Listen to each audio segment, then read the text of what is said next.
Hello guys, welcome to the stream. We're here in the new Microsoft Flight Simulator. So that is absolutely amazing.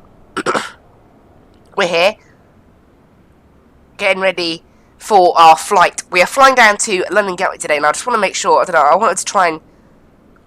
There you go, if I delete the thing that says A32N Neo, we might be able to see all the aircraft. I've put quite a bit of detail into the aircraft section. Because of, there you go, that's better. And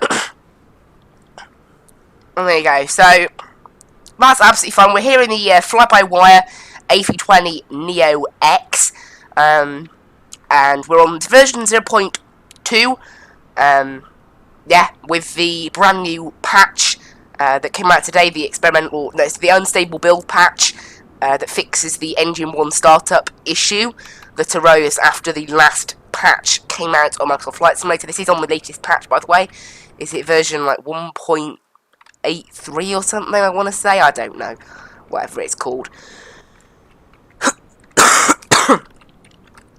But we're here, and we're good, and we're ready to start our stream. 3 or something. But there we go, yeah. We are ready to go, and we're going to be flying down to Gatwick. We're currently down here in Hamburg, Finkenwerder, which is Airbus's plant. The reason we're doing this flight is Fly UK, literally yesterday, brought this aircraft into their fleet, and between now and the end of October, there are some delivery flights. No, between now and the end of September, I mean, there are some delivery flights taking place. So from here to Heathrow, Gatwick, Edinburgh and Manchester. So I thought we'd go down to Gatwick. Now, for the first time, we are going to be flying on Vatsim, on this new sim. I'm a little bit interested as to how it will go. Really, does... Okay, it appears that... Okay, it appears that V-Pilot doesn't recognise the existence of a Neo. Oh, there you go. Oh, it's the A20N. I got the code wrong. There you go, A20N. I got the wrong code initially. Right, fetch from the server the new flight plan. There it is. So actually, yeah, I connected with the wrong type code then. Rip. Can't change that now, can I? Well, we'll file that, and then we're connected as an A32N, so hopefully that'll keep up. Now, there's no ATC online at the moment. Only London South online now. If there are ATC online, we may drive them a little bit crazy, as obviously this thing doesn't have any kind of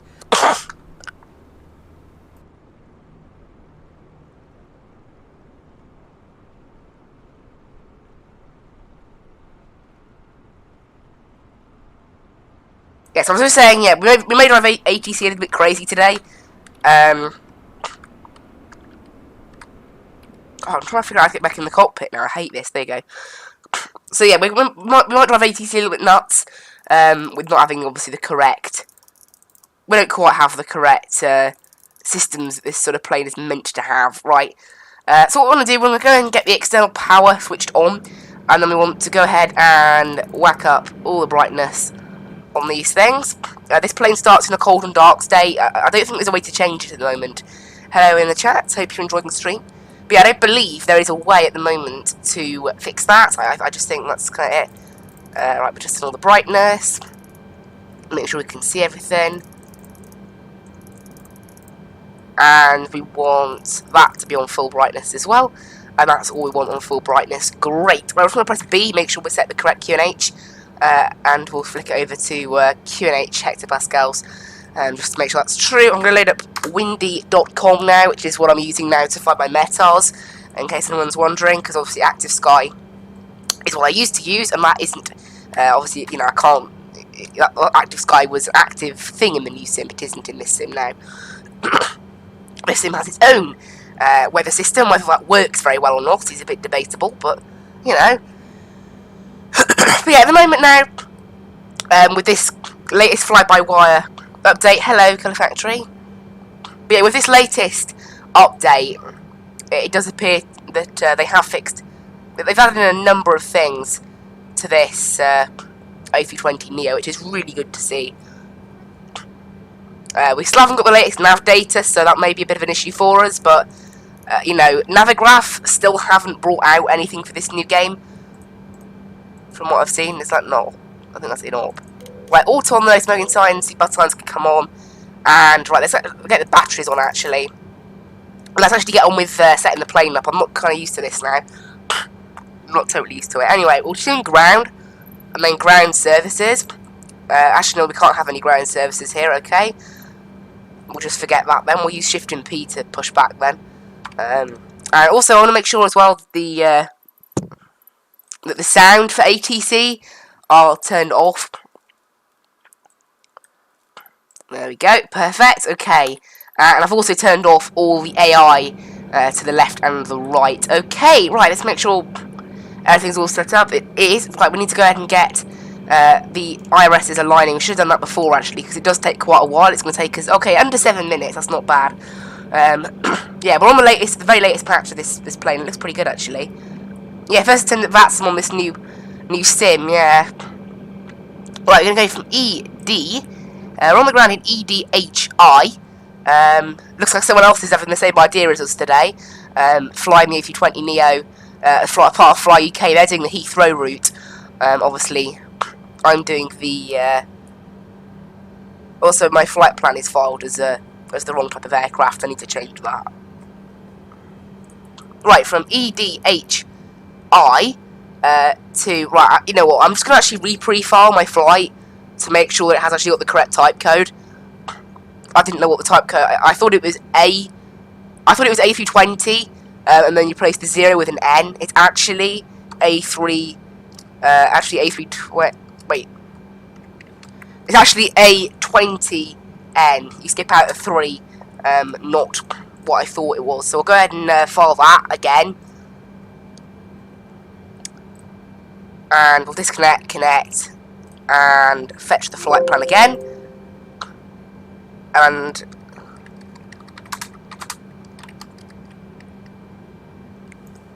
we'll go ahead and file that flight plan again, and that means we should now connect as the correct plane. Anyway, right, we're going to be flying down to EGKK. Yep.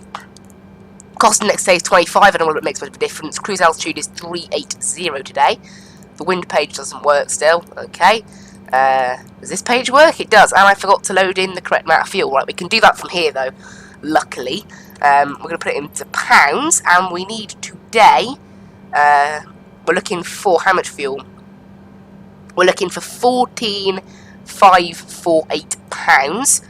So, 14, there you go, £539, that's absolutely perfect. So our block fuel is 14.5.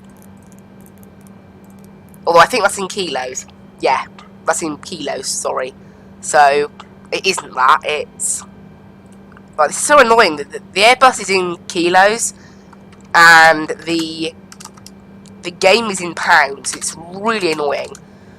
So our block fuel is 6.6. Because this game, looking at the takeoff weights and things, it's almost certainly in kilograms. And you can see there, look, gross weight is in kilograms. So this plane uses kilos, like the real life thing. So that's great. We'll go ahead and get everything set up now then. And we'll get on with what we're doing today. So we'll head back to the charts. Oh, there you go, our route for today. We're taking off runway 05. I'll just check the METAR. So the wind. So here you go. The latest METAR was from 18 minutes ago. QNH is 1024, which we have set. 080 at 5 knots is the wind. So it's going to be a runway 05 departure out of here today. So runway 05 on there. We're taking the what's it called? The Vesa 4 Echo. Get that in there.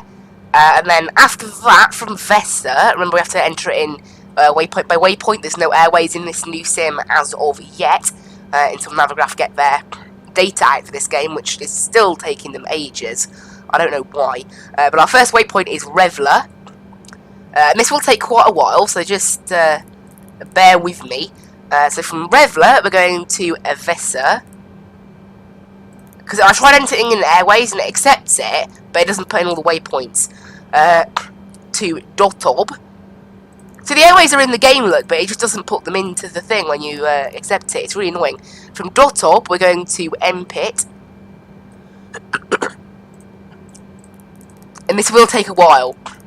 Because obviously, I mean, this isn't even the longest of flights. It's only an hour and 15 minutes. From M-Pit...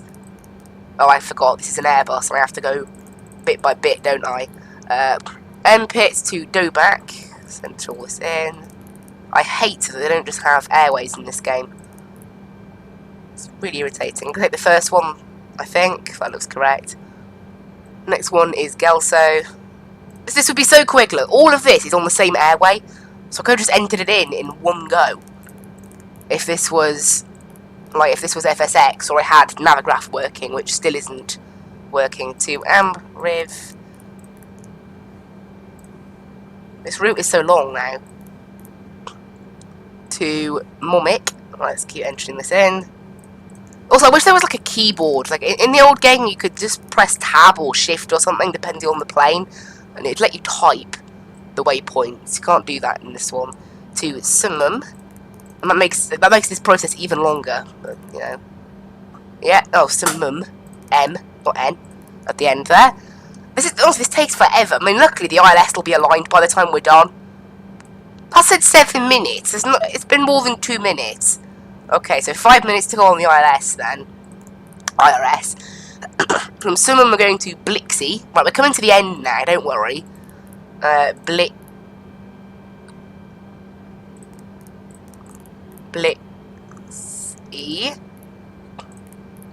I'll just insert that, make sure it's correct. Now, the ETA system has mostly been fixed, however, it still looks a bit dumb.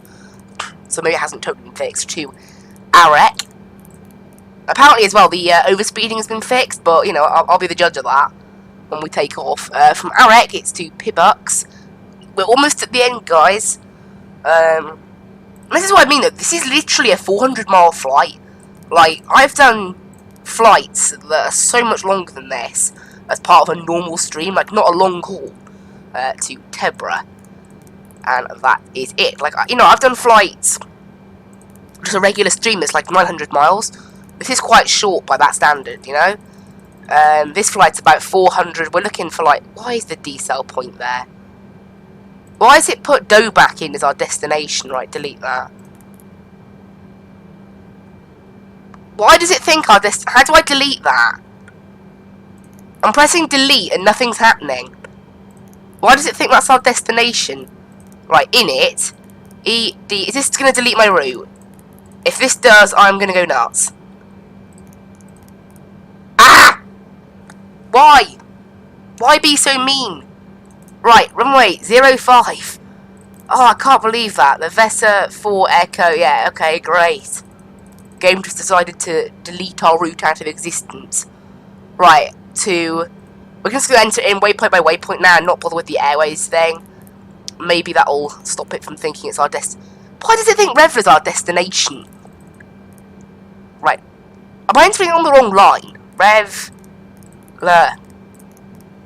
I'm entering in there, look. And it just thinks it's our destination. For some strange reason. Right, Revla. I'll enter it in there. Yeah? And that puts it before Vesa, which I don't want. I want it there, but it's not letting me. Okay, so what if I go into here and then enter next waypoint? I can do that. It'll take a little bit longer. There you go. That's making it not freak out. Good. So from Revla, we're going to Vesa. Oh man, this game is unbelievable.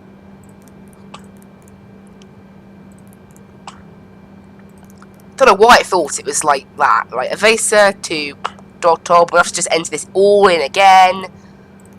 Dotop. I don't know why I chose to do this. I don't know. Next time I think I might just load in the flight, you know. You see this time, look. I entered in Yeah, that's the bug. Okay. Right, so Avesa to Dotop. Because in the real life plane, it would not be an issue, that. Right, Dotop.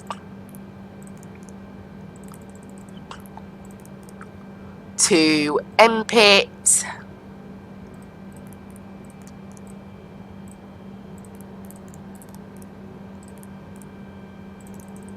Honestly, this game is not finished with these planes. Right, Hopefully. Right, to go back.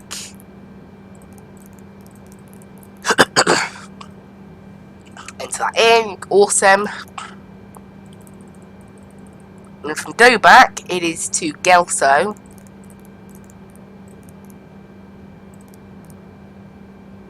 No. Oh, I keep forgetting that I need to, like... I need to go into the waypoint and then type it in. I'm not familiar. Right, actually, let's start the flight with Fly UK, actually. It's probably a good idea. Right. And we'll just keep heading through this. From Gelso, we're heading to Amriv.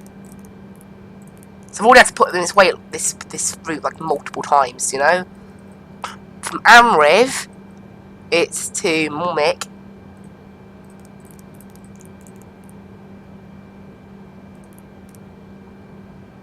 Oh, I keep forgetting that doesn't work. Oh no, haven't it? It's gone back now. Dottob. Oh, it's gone back to Dottob because I didn't save it. Okay, to MP. I hate this game.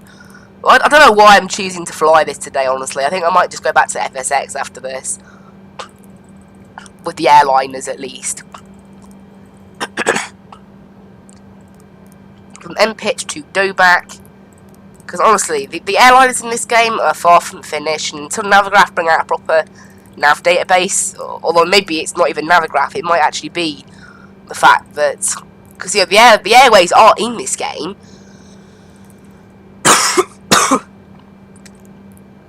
It just doesn't seem to detect them when you enter them in as a route. Right, save that. From Gelso, it's to Amriv. Feels like I've put this in 1,000 times now. Look, 18 minutes into the stream, normally I'd be at the point where I was almost pushing him back in the old sim, but that's where I'd be right now. I'm still plugging in the routes because it takes forever.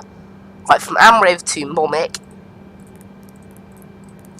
And also, this is the only, like, the A32N is the only usable plane we even have at the moment in terms of airliners.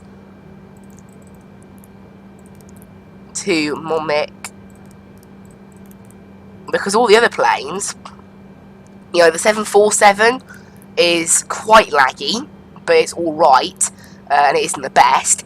And the 787 is a joke. Like, the 787, I'm really annoyed about it, because I actually bought the... I paid extra for the deluxe edition, because I thought the planes in it would be half decent, and I thought, oh, there's a 787, that looks okay, but the 787 itself is rubbish.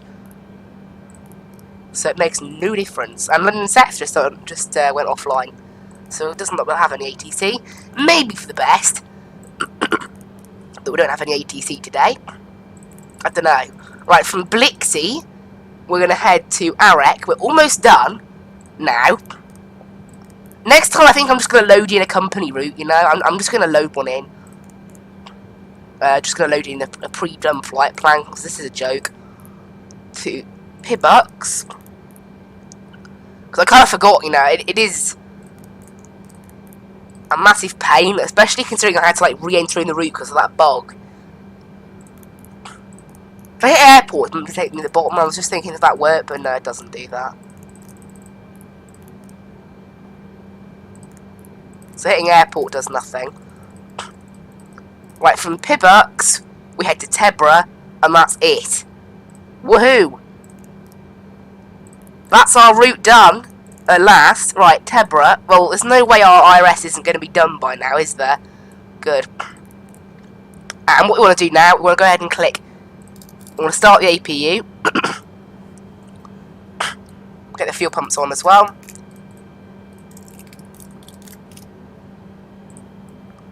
Don't think that button there works, it's just permanently off. Honestly. It is annoying, but what can we do, I guess? What can we do?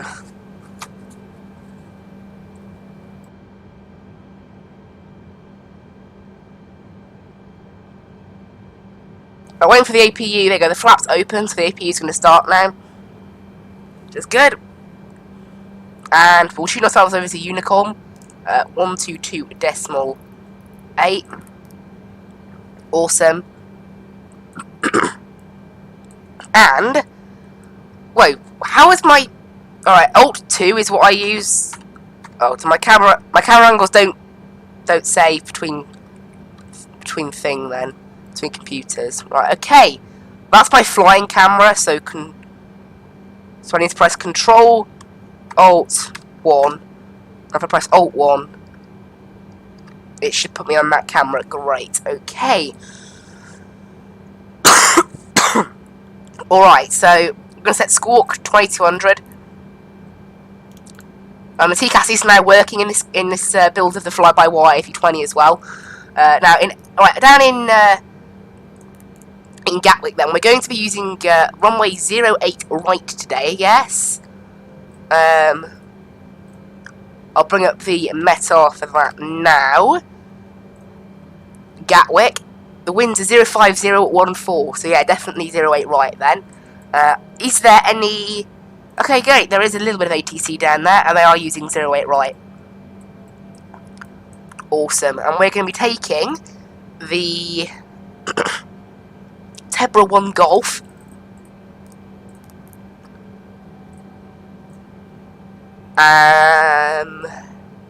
Tebra 1 Golf with the Timber transition. Via Timber. Insert that, and we have 425 miles. The ETA system is still broken, despite the fact it said it was fixed. And it's actually 448 miles by the time we're done. Now, in terms of restrictions, I don't know whether half of those are going to be put in properly. Although flight level 140 Abtom is correct, so that's good. We're currently in Hamburg, Finkenwerder, the Airbus plant. There. Right, now I can't put in restrictions on waypoints. Unfortunately, in this game, there are no restrictions on the departure. Good. Because I can't put in... this thing doesn't have hold capability either, so we won't be able to do events with this game, with this plane. Unless we do it manually, I guess. Yeah, there's still a lot of things missing from even in this new build, the fly-by-wire A320. Right, the APU is up and running, so we can get... So now the APU is running, we can get the APU bleed on and the external power turned off. And we're basically ready to go now, aren't we? So we can go ahead and put the ignition, listen to ignition start. The weather radar doesn't really work in this plane, so we're going to leave it. And we want the flight directors on. I'm going to put it on constraint mode. Initial climb, right, no ATC, so right up to flight level 380 today. Enable that, and just check my audio is working on VPilot. Great. Okay, I think we can now push back. Now, you know, looking at this airport, there's no need for a straight pushback. I meant we can just do a straight pushback. In fact, actually, we can taxi straight out. No, we can't. I don't think they're taxiways. Actually, no, it is. It's taxiway November, so we could go straight on and then head down there, or we could head down India. We're going down. Yeah, okay, we'll head down India. So we're just going to do a quick straight pushback and then down there. Let's try to head back inside. Great, and Shift P. Seatbelts, yeah, parking brakes off. And we can get the engines started. Engine 2 is starting up.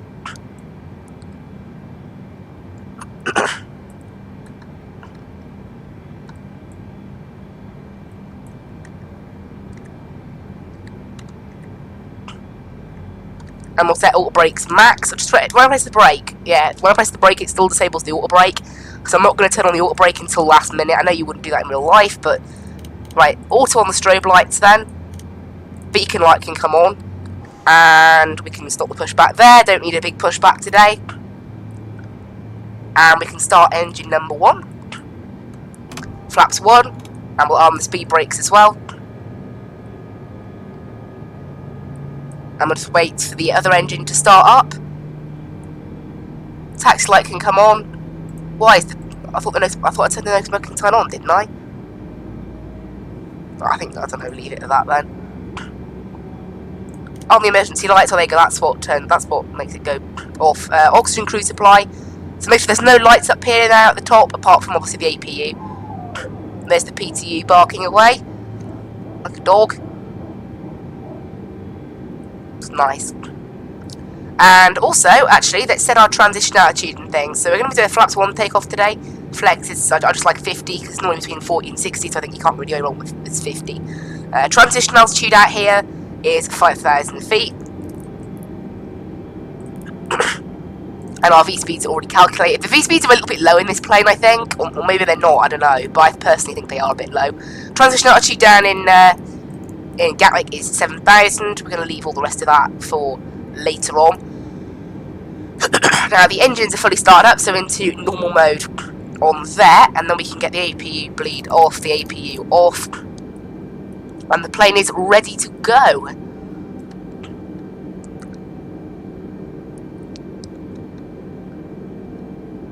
Echo Delta Hotel India traffic. Skyways 90002, taxi runway 05 for takeoff. Also, that button there that I use for push to talk appears to be mapped to something else, so I just need to make sure that I fix that. What button is that anyway? Is it button... Wait, I'm on mouse, I'm being an idiot. Right, cockpit view upper, clear. Great. Okay. Apply and save that. Alt 1 to reset my camera to what I'd like, and let's get out of this place. Everything's all looking good. Predicted wind shear off. Is that something else I need to do? There's no lights up there, so it doesn't indicate that anything else does need doing.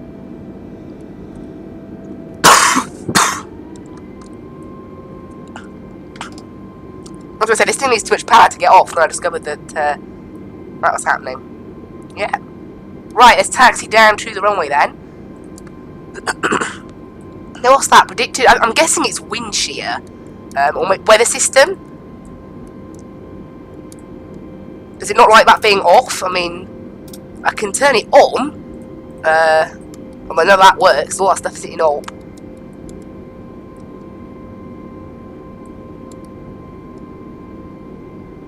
Auto. Mega, that's what it was there. So that's now gone. It was a little thing on the weather radar. I thought it might be. Power it down, use the brakes a touch. Taxi down India, then we'll go down Golf. Right, get all our lights on now as well, because we may as well, as we are taxiing up to the runway quite shortly. 10,000 foot runway here in Hamburg, fin converter. So no problem. The scenery is not in the wrong place in this game, which is good to see, or at least it's not. Yeah, okay, that's good to see that the sceneries are in the right place then, because this isn't the handcrafted airport or anything special. It's just a little teeny airport, really. No, I think we're going to go full length on the runway today. Yeah, we're going to turn around at that point there. I feel like doing a full runway takeoff. I don't feel confident enough in this plane. Now, in terms of our flight time, we're going to have to use the clock here. However, actually, no, but I thought that clock worked. Never mind. Right, we'll turn onto the runway then. Yeah, I'm positive that clock worked, but it doesn't appear to. FPS, we're just getting about 35 on high end. Remember, the A32N is obviously more taxing than the TBM 930, so we are going to get slightly worse FPS. And remember, some of my CPU is also being used up by the streaming, so, you know, overall pretty good. We're going to set the heat in the middle, I like. There you go.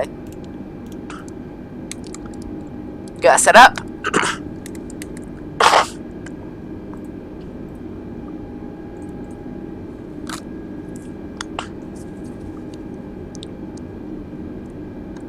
Right. Get ourselves lined up on the runway then, ready for takeoff out of here. Oh, so that works. That's good to see. So, auto brake, max, test. How do I check with the cabin? Does that work now? Oh, it does. That's good to see. I did not know that worked. Yeah, this fly-by-wire A32N Neo, honestly, there's so many things it's improved on the default A32N Neo, and it's so amazing. Like max auto brake set. I do hate that when you press the brake, the auto brake disarms. Like, I know that's how it works when you land.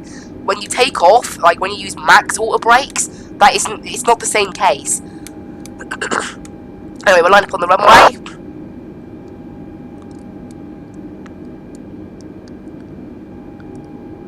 Echo Delta Hotel India traffic. Skyways 9002, take off from runway 05. Right, away we go then. And flex set, SRS and runway. Yeah, traffic, the clock doesn't seem to be working. We'll just do without that then. This thing is still accelerating a bit like a rocket, but it's got better, I think. 100 knots. V1, rotate. And hopefully this thing won't just breeze past 250 knots now. It still doesn't feel the best to fly, to be honest. Right, positive rate, gear up. But it's better than nothing, I guess. Right, and it's a straight left turn, so autopilot in. And we'll go climb thrust right away. And flaps, no, we don't want to put them up yet. Little freeze, but we're alright. Right, turn off the takeoff lights on the runway, turn off lights. And up we go.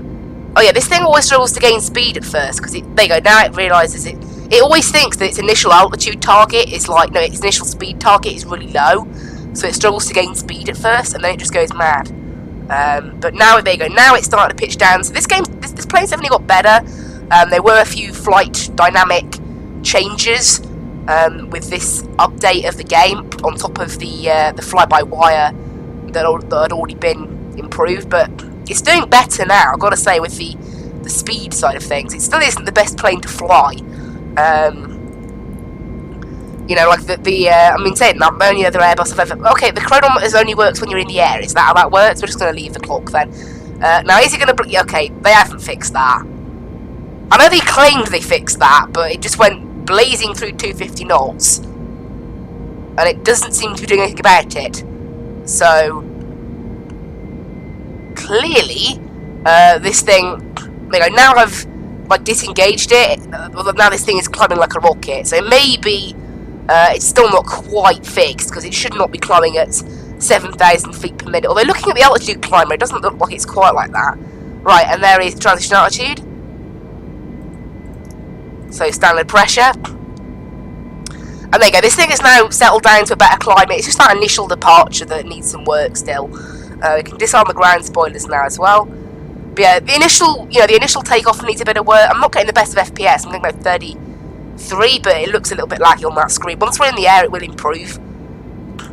Now, I'm not sure whether this thing has any top of descent calculations. I thought we might have added it into the latest build, like possibly. Anyway, away we go then. Good to see it all working. What's that? Oh, toggle active pause. It's a new thing in the menu. Turn that off then. Wait, I can't turn that off in the map. Okay, fair enough then. Anyway, we're in the air now, and this thing does settle down on the climb. Now we're in the air. It's more realistic. It's just the initial thing that it struggles with. We're still doing 4,000 foot per minute, which the Airbus shouldn't really be capable of. Right, there's 10,000 feet. Line lights off, and seatbelt signs off. We wouldn't really put the seatbelt signs into auto, but that isn't a thing in this game.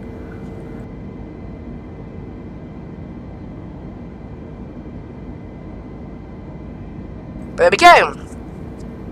This thing's now gaining speed up to cruise speed, and hopefully, to try and maintain this higher speed, it'll be a bit better on the... I don't know why it thinks we need to be at 1,100 feet either, at all of these waypoints. The restrictions are still bugged. That's definitely something that is still bugged, so we'll just ignore that.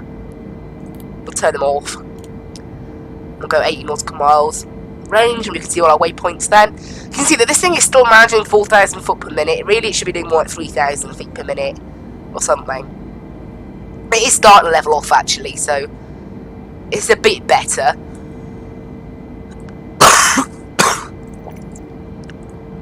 Well, we're on live weather, so have a little look outside then at some of these nice fixed cameras. It's external. I know it says external, it's actually internal view, so there you go, external 12. Look at that, it's so nice. It's a fixed camera, so I can't really move it about, but there we go. Right, back into the cockpit camera now. There you go, now I've got the drone camera set on that outside view for when we're ready. And up we climb, so, and this thing's actually managing about 3,000 feet per minute, so it's definitely got better. in this latest patch, and of course the fly-by-wire mod has improved a lot. The fly-by-wire mod, you know, and again, it'll have more improvements as time goes on. This is only build 0.2, so there's much more to come to that, which I really like the sound of. But yeah, up we climb. Let's go and get the weather in for Gatwick, because we may as well now. Right, there you go. Weather is 050 at 14. Temperature is 18 degrees. Oh, it's not bad. And QNH 1016, so that's pretty decent. And I remember that the decision altitude 396. Right, I think it goes in the top one, although I'm not sure. Because typically you'd use baro and radio in this Airbus, but the way it phrases it is slightly different. I'll see if it says anything about that on the RLS charts. Yeah, MDA. So DA/MDA. So we're looking for DA, which in this case is DH. It should be DA again, but we'll just ignore that. There's obviously a slight thing with that. We're following our route pretty nicely though on the SID. We are following it as we're meant to be. So this game's, you know, this plane has definitely got a lot better, and you can see that the climb speed now is a lot more realistic as well. It's far better than it used to be. So it's really good to see. Look at that. It looks so nice. Can't move around because it's a fixed camera, but it looks really nice. And then up we climb.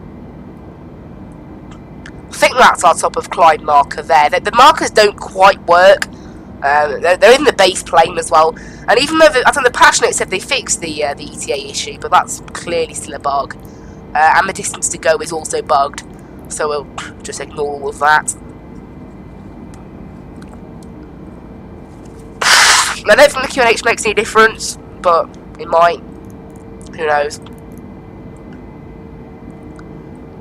But yeah, the climb speed is what I'd expect from an Airbus. So the climb speed has got a lot better, which is really good. Now the fuel burn, the fuel, unfortunately, Simbrief still doesn't have an A320neo in it. But there's still no option for an A320neo, so there's only so much I can do. No, yeah, so there's no ATC now until Gatwick ground on 1218, and that's like the next possibility that we're getting. Hang on a minute, wait, we only have 2 comms on this aircraft? That's really annoying. We only have 1 comm, look, they're matched. That's really dumb. Well, where's comm 2 and comm 3 then, or they're not, they're only separate if you use them separately, is that? Actually, I think if I select different modes, we should be alright. If I press... Oh, how do I... Alright, let's move across the cockpit then. Which D isn't doing. Oh, there you go, it's the arrow keys. I don't like the new camera in this game. I prefer the spacebar system. And then if I slot that onto VHF 2, they shouldn't be...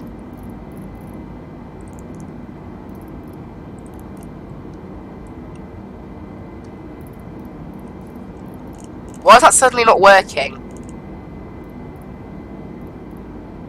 Okay, there's clearly a little bit of a bug going on there then, even though I've swapped over the modes.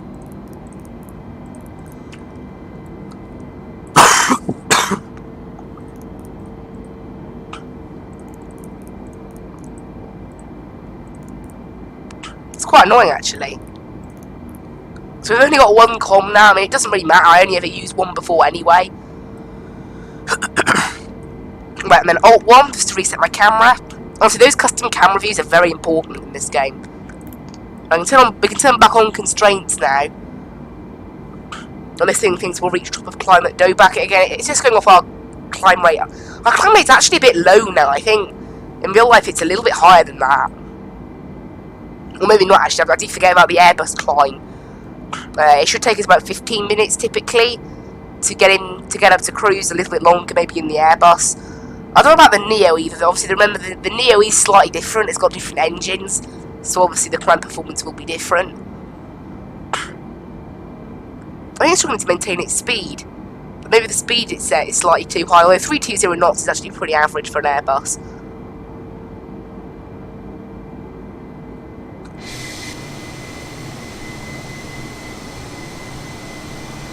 Also, I don't think this game still doesn't have contrails either, which is really annoying.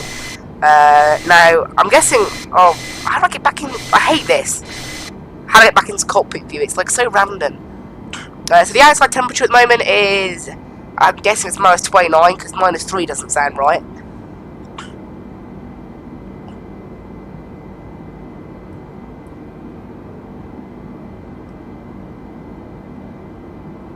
But we're slowly climbing. I think this thing's going to take us a bit longer to get there yet. Which is fair. And we have to judge our own top of descent as well. Now in terms of like restrictions, I'm gonna pop all that on now, so I know what I'm doing. So ILS, runway 08 right, and start Temple 1 Golf. So it's still the typical flight level 140 at Vatsim. It's going to be flight level 220 at Blixie as well. I don't know whether this plane's got that plugged in, because Blixie isn't. It doesn't matter. But I don't believe I can put in restrictions. Nope. Can't. Oh well, that's that then. Yeah, I can't put anything in like that then. I can't put restrictions in. That's a shame.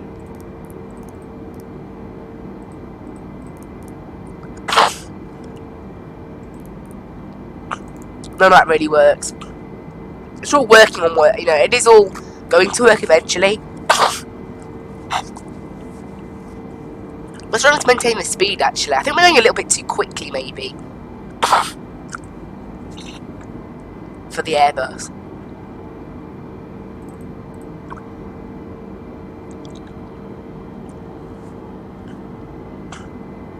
Never mind, right. Seriously though, we're definitely going too quickly, you know. I mean, we're doing a true airspeed of 460 knots, which is what this thing should be capable of at cruise, I believe. Anyway, I'm pretty sure that the cruise speed of this plane is about the same as the cruise speed of the old plane. But I don't know for certain. I don't know a lot about the A32N.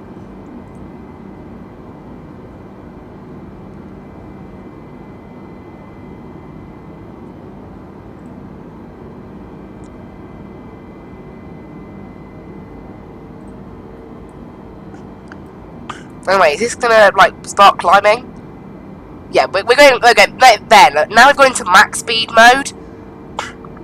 This is why, and now our speed is more accurate with what we're actually doing.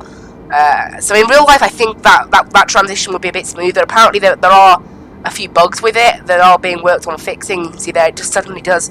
It's like the PMDG 777, but obviously this isn't the 777. What is that? What? I don't think that shading is correct somehow. I don't think that's supposed to be happening. Yeah, who knows? Who knows? I do wonder about this game sometimes. But never mind. We'll get on with it. I should have used the clock on my yoke actually.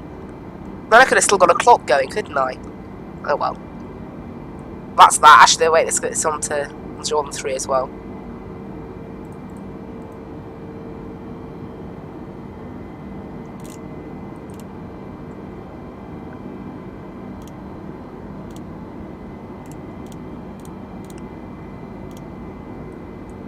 So they match up. There we go. Right. And there you go. Now this thing has resumed its usual slow. But we've been in the air now, like, so since I pushed back, it's been 20 minutes. So we've probably been in the air about 14, 15. Now this thing's maximum altitude, I believe, is about 40,000 feet. And Simbrief wanted us a... Yeah, oh, this thing's max altitude is actually 39,000 feet. So this thing wanted us... So yeah, Simbrief wanted us at literally the max altitude that this thing was capable of. Yeah, Airbus has never seemed to have the same sort of altitude things as the Boeings. Like, the 787 can go up a lot higher than this. Never mind. Anyway, everything's all just ready now. We can just sort of chillax back a little bit. Got a long gap between waypoints here, actually. This is what I mean, look. Like, you saw how many waypoints I had to put in, and yet now, between Dubac and Gelso, we've got 173 miles. Like, it's insane. I still have to put in that many waypoints. And this route isn't that heavy on waypoints. It's just crazy. I mean, I probably could have missed some of the waypoints out because they're so close together.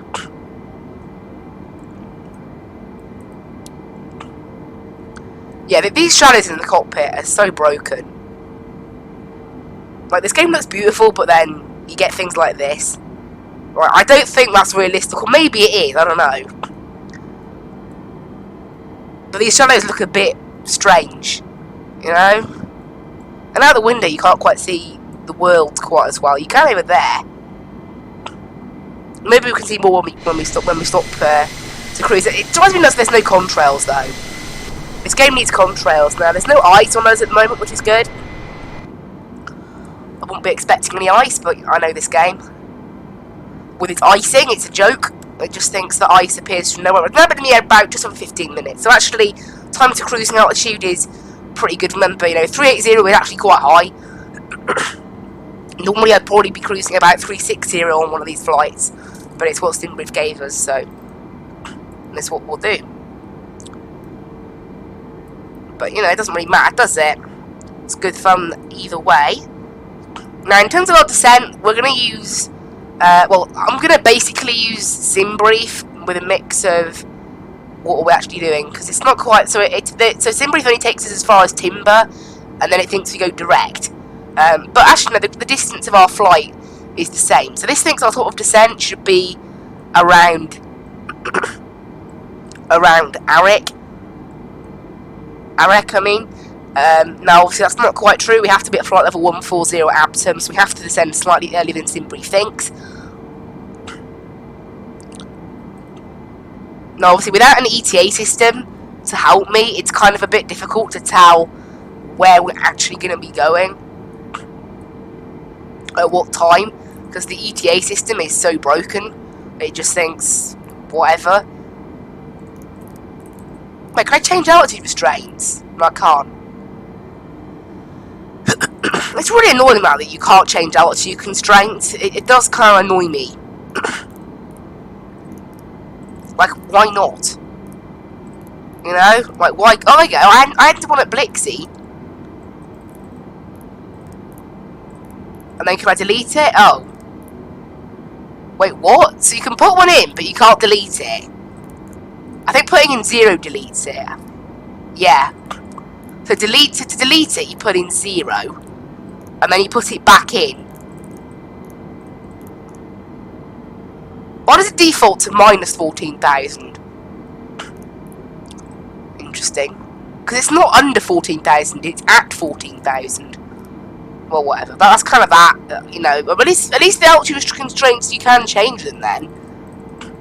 I didn't think you could. What? Flight level 380 at Timber? Is this game mad? It's 7,000 at Timber, you stupid game. Alright, so it's totally broken at Timber then. I don't know why this thing thinks we should still be at cruise then.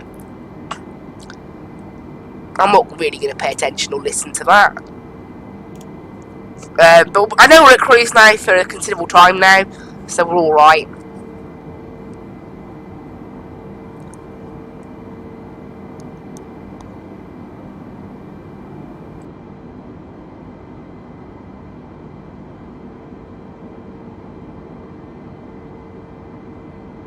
We're pretty nice now in the air, just sort of chilling. There you go, we're now at cruise, and we're at 25 minutes since pushback. So we've been in the air about, what, maybe 19 minutes, 18 minutes? But actually, yeah, I think the climb performance of this aircraft is a lot better now. And I'm happy with that, and our cruise speed's a little bit low for what this Airbus can do. The true airspeed is, anyway. The Mach number looks about right. About Mach 7.8 is typical of cost index 25, but I don't actually know. I don't think the cost indexes make a massive difference to this game. I don't think they really change anything, but, you know.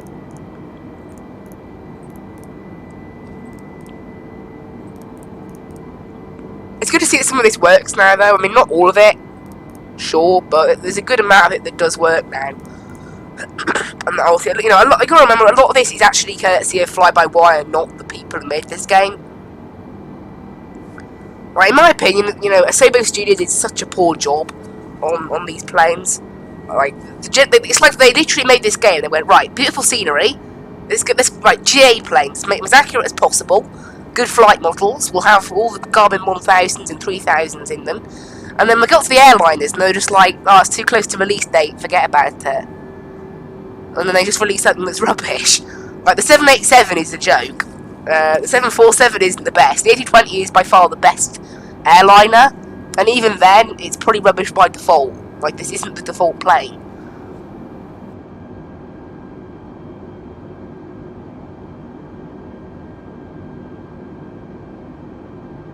But, you know, it's kind of a little bit annoying like that, but never mind.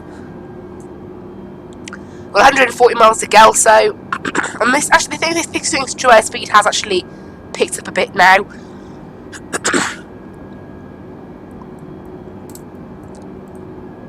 So that's nice.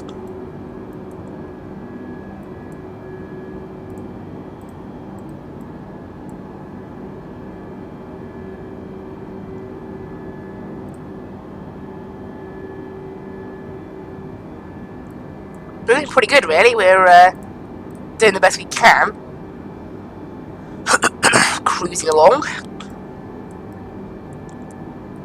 No ATC at the moment, unfortunately, but, you know, what can you do, I guess. We're currently over the Netherlands, so we're going to be probably descending. I don't think this thing has a top descent marker just yet, does it? Don't assume it does. Nope. Nope, there's no top descent marker anywhere. Doesn't look like it, okay. It's mostly in the development branch. Because this isn't the development branch that I'm on, it's the unstable branch. Because apparently after that last Microsoft Flight Sim patch, there was a bug that caused Engine 1 to stop working. Or something, it didn't start properly unless you, like, did something with the APU, I can't remember. But it was a weird bug, because obviously Asobo changed a few things about it. Because this plane is still linked to the default plane, it replaces it, so right now I have no default A320neo in my game. I have this A320neo as a replacement.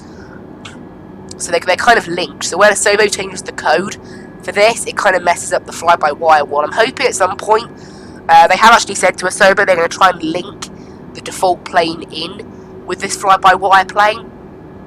That's the development company name, by the way. Just fly-by-wire. That's what their project name is. The fly-by-wire A32NX is their project name. But yeah, hopefully. I mean, you know, so far there hasn't been the same kind of development for the default 747 and 787. But I hope that they will have that, because what they've done with A320 in just a month after the game released, because it has only been a month, I think. Yeah. A month and 1 day it's been since the game released, so it's pretty good. Yeah, what we've been able to accomplish in that very short time. The project started a week after the game released, so it's only really been 3 weeks, this project, and they've already got 2, you know, fairly large updates out.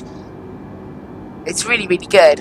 And they're working hard. They've been able to go into a Blender tool now, and they've been able to remake the cockpit to make it look more like the real life plane.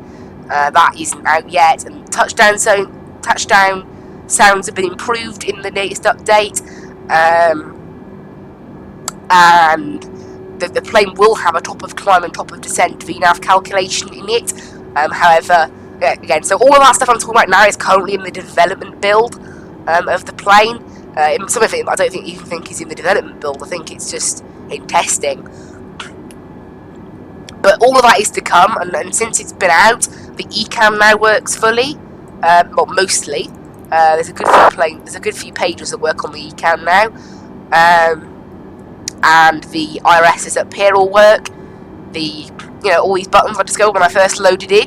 Now the commercial and all this elec stuff all works. The oxygen buttons now work. The cabin calls now work as well. So there's a lot of stuff that has been added in. I mean, it still isn't a completely ready plane. I had some doubts about using it on Vatsim today, but I thought, let's give it a go. Now, we haven't had an ATC so far, but we'll see what happens. It's looking quite nice out there. We're currently above the Netherlands. Should see a bit of a lake below us. Yep, there it is. Lake sort of leading to rivers. Look at that. This game is beautiful, though. What's the one? I mean, look at that. I mean, I don't know what. Okay, I mean, even though apparently this patch fixed the plane swaying a bit, I didn't notice it from the inside cockpit, but this plane is definitely swaying a bit. Well, it's only doing it now. So what if I turn on the weather radar? I'm not sure whether the weather radar actually works totally, but it'd be worth giving it a go. Oh, there's nothing on there, so clearly the weather radar does work then, otherwise it wouldn't be showing anything. So I'll keep that on. Otherwise it would, like, because if it didn't work, it would be showing loads of, like, red everywhere and stuff. That's what it was doing before, which obviously wasn't the case because the weather was fine. And all that stuff's in op, so yeah, it's just the weather. But it's pretty good. Actually, whoa, I've just noticed the cockpit door system works as well. Let's lock that. Whoa! Did locking the cockpit door just suddenly freak out the game? Or is I think this thing suddenly just overspeeded. It does happen sometimes where this plane suddenly gains a lot of speed and then sort of fixes itself. It does occasionally happen. I think the live weather might have updated. Maybe that's what that freeze was. I think that's what happened. I think the weather just suddenly changed. Because I noticed we used to have a 10 knot wind and now we've got a 27 knot wind. So I think that's what has happened.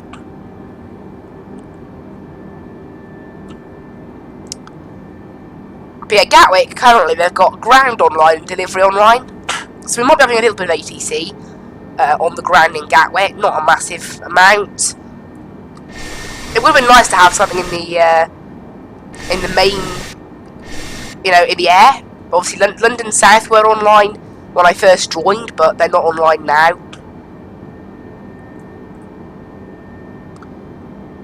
New metal feed for Gatwick, it's exactly the same as the previous one. Yeah, this windy site is actually really good for checking metals, because I remember Active Sky, it takes forever to update the meta. It's pretty much immediate, like within 5 minutes. Even closer to that, so it's really amazing. So, because obviously, I can't use Active Sky now, because Active Sky can still connect to this game. So I'm kind of worried that if Active Sky connects to it, it might freak it out. I'm going to have a look on Navigraph. I've subscribed to Navigraph's YouTube channel, so that when they post updates, I will get an update. But yeah, I still haven't had anything. Oh, there you go, finally, they're in the beta testing. There we go. So what that'll basically do, so I'm just checking their website now, what they're doing is similar to X-Plane. Like you guys who play X-Plane will know, I mean I don't play X-Plane, but Navigraph has like an upgrade system on X-Plane where you can update the nav data in the game to match real world. That's what they're doing for Microsoft Flight Simulator, and then that will carry into the default planes and everything, so that'll be really good. So they're in beta testing then. It's taken them a good bit of time, but that's good to see then that it'll be should be up sooner or later. I hate the way you scroll on other apps, it also scrolls in the game unless you click on them. I much preferred the old camera system in FSX, where if you press the spacebar, it would make the camera start working, and then otherwise you wouldn't have much of a camera. And then you'd use the like W, A, S, and D. Well, it's just W and S, I think. No, S and A. I mean, you'd use like S and A to move like the camera now. And also, I hate that you can't have an outside camera without this display. I don't think there's a way to turn that off unless you go into drone camera, which kind of annoys me. But it does look nice though. Well, finally, that's in outside cam. Wait, what?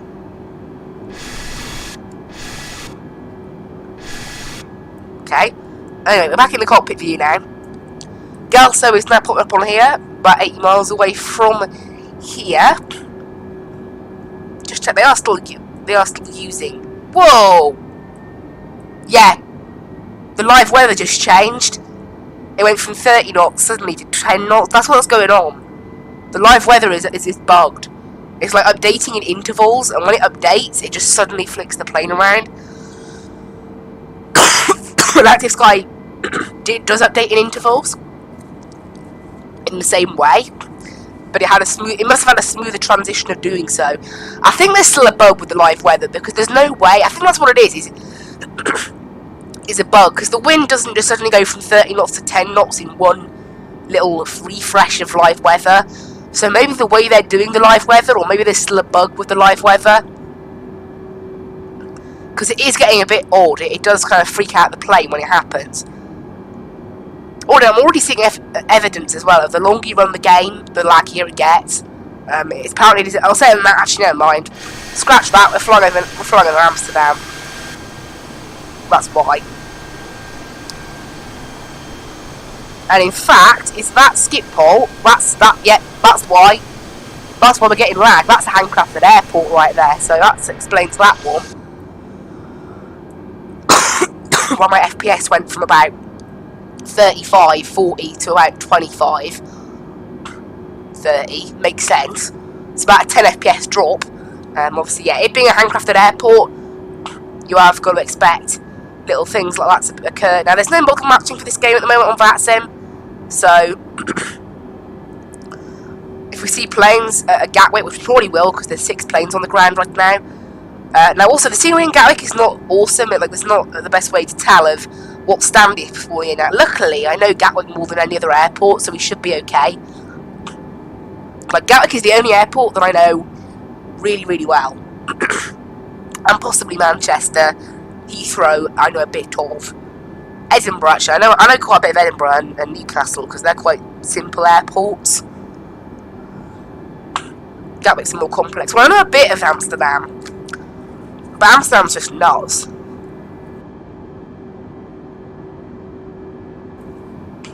Amsterdam is totally insane, but yeah. I don't want to fly. I don't think I'm going to do any Vatsim events on this game. Like, any Vatsim events, major things, I'm still going to do an FSX, because at the moment it's quite clear. As you can see, I mean, there's no hold capability, so straight away, that makes it very difficult to do something like Gatwick Midweek Madness. That makes it very difficult, because if it's very busy, you're often required to hold at that event, so it's kind of like, you know, without that capability, you can hold yourself, you can do it yourself, but it's quite a bit of work. Doesn't mean I can't do it. It's just nice that I wouldn't have to, because, you know, the plane should do that sort of thing itself. Helps maintain it. Also, it's more accurate, you know. Like, if a computer does it, it makes sure that it's the same as everyone else. If I do it, it probably won't be the same as everyone else's holding patterns to the decimal mile, will it? It won't be exact. I think we're going to be getting ready to descend quite soon. We haven't got a top of descent marker on here. We need flight level 140 by Vatsim. Now, unfortunately, I do not have any kind of VNAV profile or any kind. I don't even know what time we're going to be getting to Vatsim, unfortunately. So I have no way of knowing how we're doing. It's really a shame. It is that it's like this. It's like I can't tell. I think we're going to descend around Gelso. I think that's when we're going to start descending. We're how far out right now of Gatwick? So 448 miles is the route length, and we're at 278 miles at Gelso. So somewhere around Gelso, I think will be the perfect time to start descending. It gives us about 80 miles between Gelso and Vatsim to descend, which I think should be okay. Because yeah, I mean, this thing doesn't quite have the proper descent VNAV capabilities. It's going to soon. I'm going to set all brakes medium as well for landing, but it is going to very soon have the correct capabilities. If I press the brakes, like, even in mid-air, the auto brake disarms. It's really annoying.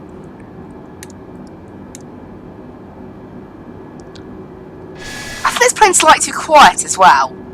Most of my sound settings, although they're all cranked up to quite full. Don't know. Never mind.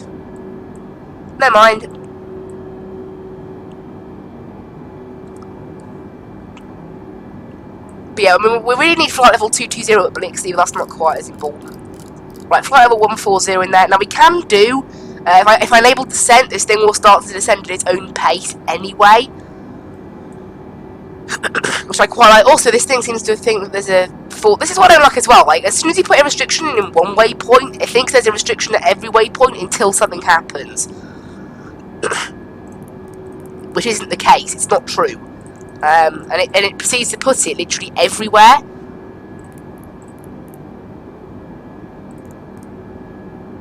Which I really hate. So we're going to ignore the altitude restrictions is what we're going to do. And hopefully, yeah, so again, that's what the new Navigraph update will do. It will make sure that all of the restrictions are correct around the place. Which is one, you know, it's quite important, really, to have that.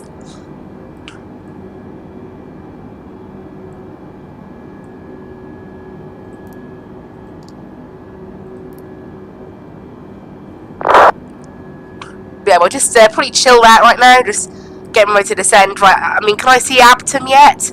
I can't quite yet. I think it'll take us about 80 miles to descend. Once I put in the vertical speed, it will actually calculate for me. It'll show me on the screen where, you know, where I'm going to finish descending. So we're just going to have to do that. I'm going to do, because even though this thing can technically descend by itself, the open descent tool is not the best. That's my mistake. I accidentally enabled that. That's my mistake. Anyway. Right, all the stuff is plugged in for Gatwick, because the latest meta is the one that I've got. Because the winds have not... So since that meta I plugged in 50 minutes ago, the one from 20 minutes ago is the same. It's identical, so that's good. So there you go. Abtom is 9 miles after Tebra, so literally I think 10 miles out from Galto we'll start our descent. And hopefully that is a pretty good place. If I discover that I have to do a stupidly low descent rate to match that restriction, then I'm just going to leave it. Right, ground is still online down in... actually, someone else has just logged onto ground to take place of the old ground, so it looks like... there you go, yeah, a new person has just logged on, so almost certainly we are going to be having some ATC, which is good. And there is Abtom, we can see it on our map, so it's about 80 miles away from here then. So I think it's time to descend, isn't it, I think? We're going to be using... yeah, I'm definitely going to use vertical speed. Almost certainly.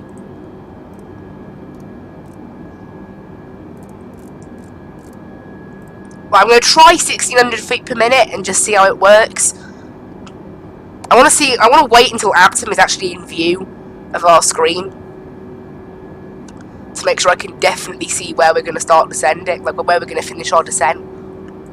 Right, let's try enabling it now then.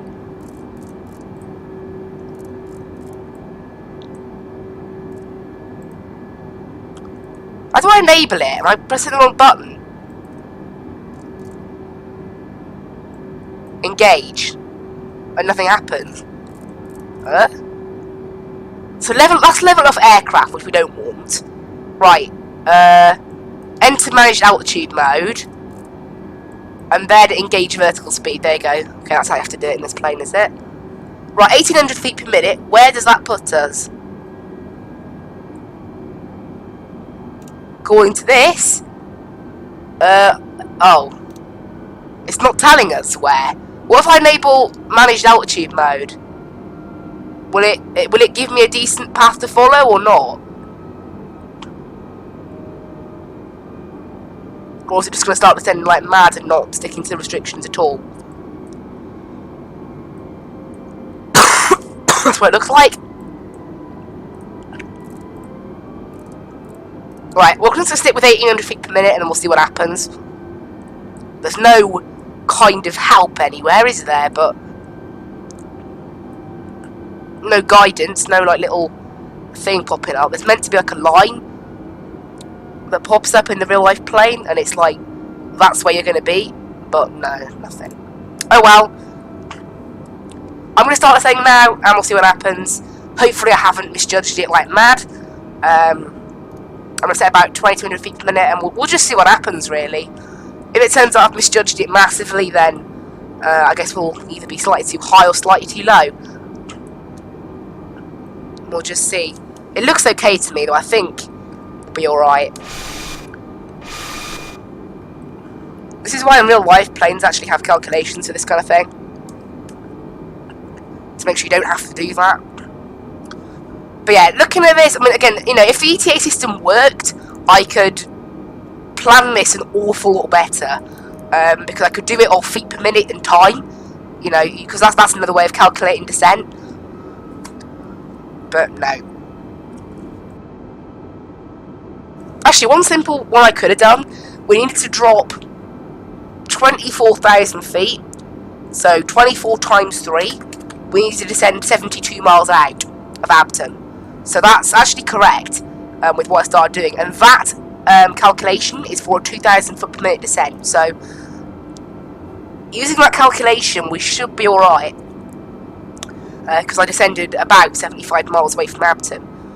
And then after that, I'm going to have to try and manage it myself. Because this plane seems to think there's restrictions of 14,000 on the rest of this arrival, which they're on.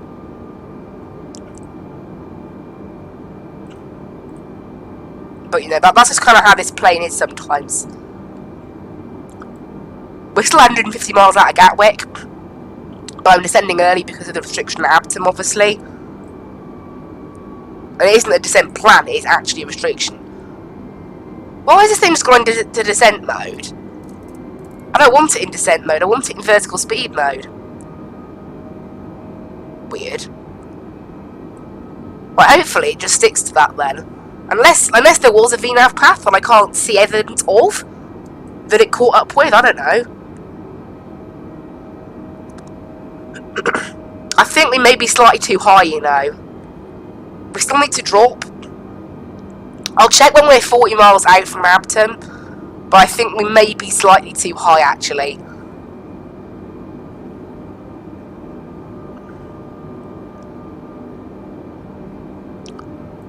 Because we're about 45, so let's say 45 miles. Yeah, look, every now and then, look, it just goes into descent mode.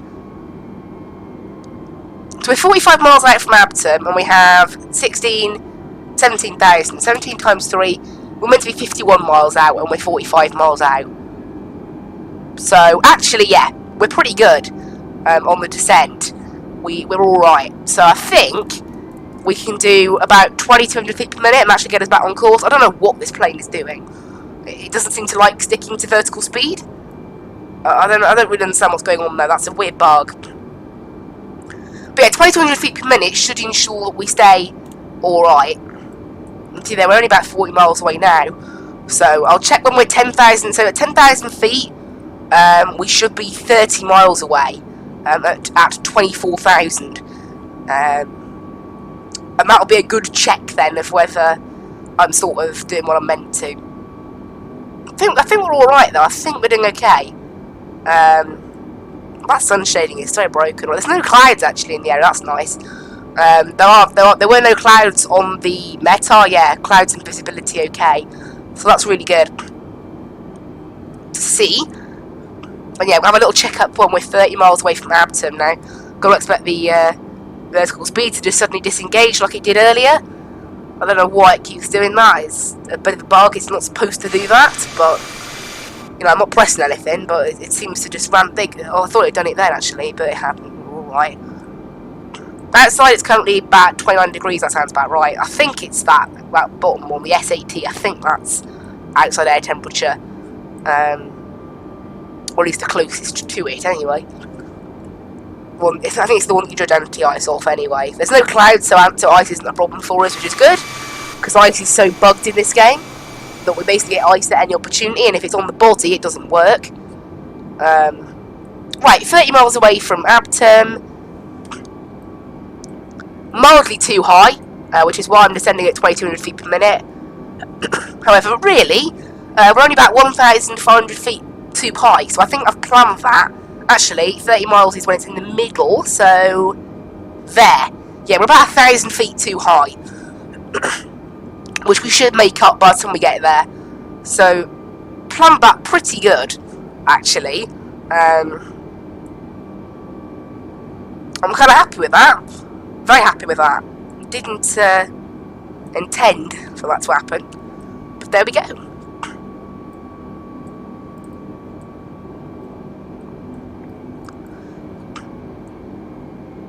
And this thing has gone back into descent mode again. Why does it keep doing that? It's really irritating. I don't know why it's doing it. It shouldn't. We're going to open descent mode and then make it do vertical speed. Will that calm it down? Hopefully, anyway. Keep our fingers crossed. That it'll help. It should, anyway. And then we'll check up on our progress when we're 5,000 feet away, which should be 15 miles. So that'll be 19,000 feet, and we should be 15 miles from Abington. So that's kind of, you know, now I'm planning it. It does involve a lot of planning, this. To sort of know when you have to descend.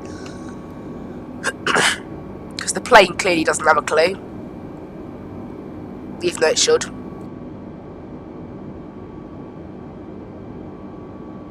Right, we're actually in range of Gatwick ground now, that's nice. And now this thing is actually staying in vertical speed mode, so maybe that's helped a bit. Right. I think we're on course now to be pretty much bang on at Abington. So we've planned that really well. So not totally intended, but I think I've planned it well. And then we're basically also going to chill at that altitude for a little bit. Basically, something with a very slow descent. We're going to go down to 250 knots at Arnhem, and then it's 7,000 at Timber. However, this plane doesn't seem to want to adhere to that. It seems to think that we're still at cruise then. And it's not letting me put in altitude. Even though it's letting me put in altitude constraints for all the other waypoints, it isn't letting me doing it for that waypoint. Right, 15 miles away. And we're probably about 800 feet too high. So we're slowly catching. I'm going to set 2,300 feet per minute, no, 2,400 feet per minute, just for the last little burst of descent. We'll turn on the seatbelt signs now, since we're getting closer. If I press the brake, look, it just disables the always. That shouldn't happen. But, you know, it does. Anyway, here we go. Right. So down we go then. The game's altimeter may get a bit weird here. Right, Abington is 1 minute. That's not 1 minute. That's not true. I think we're slightly too high. But overall, I think I've planned it pretty well. We wouldn't have been too high maybe if this thing hadn't kept messing up on the descent. Going into descent mode. I think, yeah, we are ever so slightly too high. But overall, I'm pretty impressed given that I wasn't able, you know, they go over. We'll go back to normal 2,200 feet per minute now and we'll see what happens.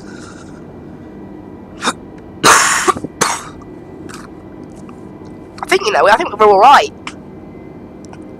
The ideal target we want to hit is basically where we're only stuck at 14,000 feet for about 2 miles tops. That's kind of what we want to aim for. So less than 2 miles. So we want to hit 14,000 about 1 to 2 miles away from Abington, or right on it if it's perfect. But it probably won't be perfect. I think we're slightly too high. However, you know, pretty good really for a first attempt. To only be, well, you know, we're not done yet. Oh, there you go. So we're about 1,000 feet too high. In the end, we haven't quite passed Abington yet. It's just the plane went on to its new course. So I'll do it from when we pass Abington, which is about now. Right, down to 7,000 feet then. And we're going to do about 1,000 foot per minute descent now. Great. Now this thing might hold us. And you can see there, about 500 feet too high, and that's actually including the slight drop off in descent power. So I think we've done a really good job there. And I'm basically going to chill at this sort of altitude now for a bit because of the restrictions on this part of the route. We've basically got 40 miles to just drop 7,000 feet. It's how the approach pattern works for Gatwick. And we're going to Timber, and then we're heading into Mayfield, which we need to be at 4,000 for. What on earth's going on with Timber there? That's so bugged out. I'll try putting in 7,000 again, I'll see what happens. Yeah, I don't know what that altitude is there. What, 343,950 feet? Like, yeah, right. Like I'm gonna do that. Oh great, this thing's now sticking us. That's really annoying, right? Ah, it's so annoying. How can I, like, just tell it no? There. I went into open descent mode rather than managed descent, and now I can not listen to restrictions, because there is no restriction at any of these waypoints of 14,000 feet. The 250 knots thing is correct, but not the restriction, but this thing doesn't seem to know that. That's why I want Navigraph in this game. With Navigraph, that would no longer be an issue.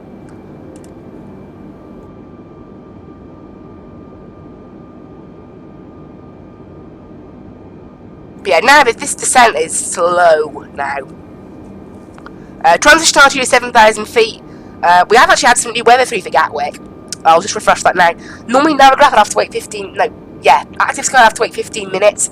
I'm still having to wait for this on windy.com, so it's not instant then. That was meant to be weather 5 minutes ago, and it has not come through just yet. But good enough. And yeah, we're just doing a very nice, slow, chilled descent. We'll probably be chilling at 7,000 for way too long. But that's kind of unfortunately how this works. This kind of path, this restriction. It's flight level 70 at Timber, and then suddenly we've got literally like 6 miles to descend. It's actually 4,000 or above though. And then we have May 18 DME, that's that one there. And then, yep, and then it's D275W. And then we start making the right arc turn onto the ILS, which we need to be at 3,000 or above, is that correct? I think it is. We need to be at 3,000 at FF08 right, which is 8.6 DME. So I'll make sure if I click on that is correct. It's so annoying that it puts in like... Okay, I can't change, because it's part of a procedure, it doesn't let me change it, okay. And then magically flight level 380 at the runway, yeah. Yeah, this thing's VNAV needs some serious fixing. But there we go, we're doing a pretty good job of this actually. Gatwick does just have a slow descent path in. That's just how Gatwick is. Typically we'd even be holding, you know, like Gatwick's procedures are built for holding. Normally we'd be holding at Timber, or we'd be holding at Mayfield, you know, that's where we'd typically be holding. I mean, we could even hold at Arnhem, apparently. And the minimum hold altitude at Arnhem is 10,000, so that kind of implies that we want to be just below 10,000 when passing Arnhem, which we are. And then it's max 250 knots, not at Arnhem, but at KKE 63. However, we're passing 10,000 feet now, so it's irrelevant. Now, this thing will try to slow down to 250 knots after it passes 10,000. It's a slight bug. I'm going to let it do that, though, because there's only 200 feet in it, so it's not, like, a massive problem. It's not like this thing's just blazing through 10,000 feet and not paying any attention. It is a lot better than that, so I'm just going to stick with it and let it go on with it. Oh, a bit of a sharp right turn there, I've got to say.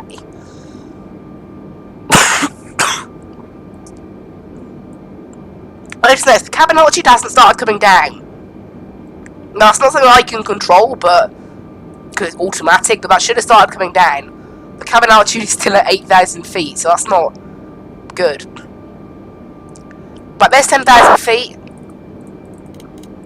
Landing lights. And you can see there, look, now we've passed 10,000, the plane now wants to slow. It's kind of a bit of a It's a little bit off. It's not quite correct, but I'll accept it. It's only one. You know, it's realistically only 100 feet off anyway. I mean, those speed brakes work a little too well, I think, but, you know, never mind. I guess. We are now, we're successfully slowed down. There is the lovely view out of the coast. The cliffs, is that the cliffs? No, it's not quite the cliffs of Dover. We're a little bit further on than that. We're by New Romney and that area. We're a little bit past Folkestone and Dover. Right. It's going to take us 2 minutes now to get down to 7,000 feet approximately.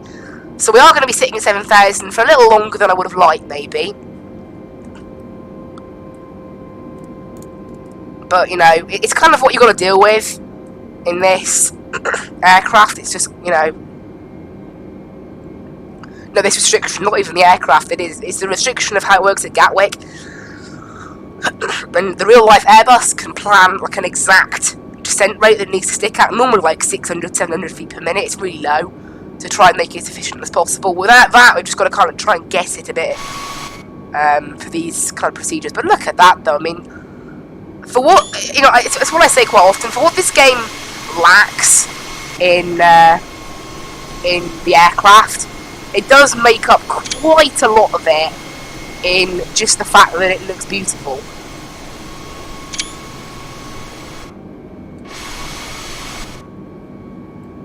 So I've got to try and say that, you know. But anyway, right, we're about 15 miles from Timber, so we are going to hit 7,000 slightly earlier than I would have wanted. But never mind, but I guess that's kind of what we've got to deal with, isn't it? Gatwick ground now is online, which is great. There's 5 planes on the ground in Gatwick right now. So that's good.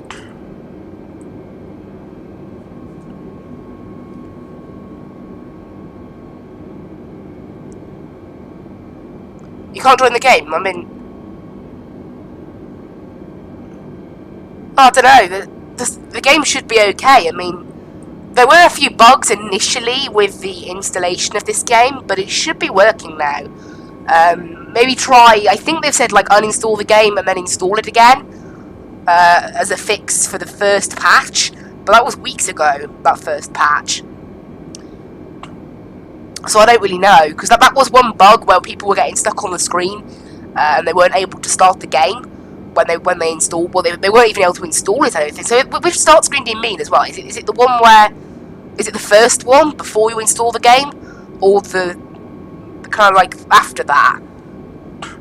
There's kind of 2 stages of loading of this game. You sort of load up and then you press a key and then it sort of faffs around with settings and things, and then it gets on with it. Right, we're level at 7,000, we're 10 miles from Timber, so yeah, not quite the best, but it's alright. Is there any speed restrictions on this? I don't think there are.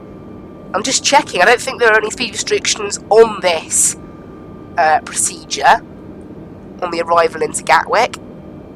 Just going to check we are picking up the correct ILS frequency now as well. So I go to RadNav, just so I know the course is correct, frequency correct, ILS is correct, great, and the NOMS is 396, as I thought. Great, it's all working now. Great, okay. That means we should be able to pick up the ILS. It is a little bit dodgy, the ILS, but you can see they're about 10 miles from Timber when I hit 7,000, so it wasn't quite the best, but it was alright.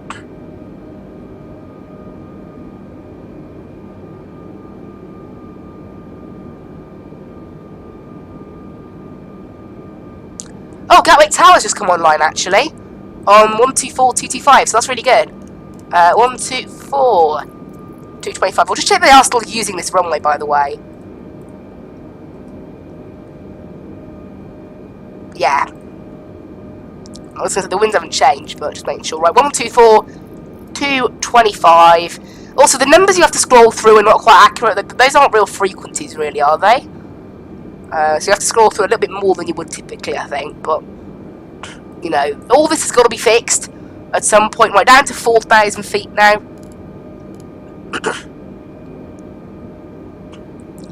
But in time for Mayfield, so it'll be a bit of a quicker descent. We're still going to do quite a gentle descent. I'm going to slightly ignore the restriction at Mayfield. The controllers don't really stick to it from experience, because it's very short. Like, you've got like 11 miles. Again, it's sort of built for holding patterns. So I'm just going to literally descend at about, let's say, 1,000 feet per minute. I need to make sure we're in this correct descent mode first. And then literally about 800 feet per minute, and then we'll just let this thing slow down. And after we pass Mayfield, we're going to start slowing down for the arrival.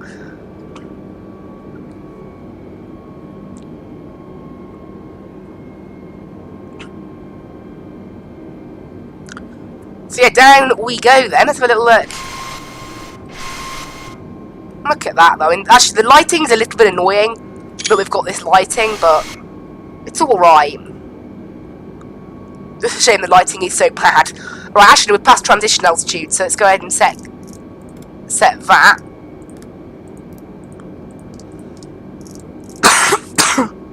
1016. There you go, that's the correct altitude now for us. I believe that's still the QNH anyway. I'll just refresh the METAR for London. We have had new weather through. Winds are down to 12 knots.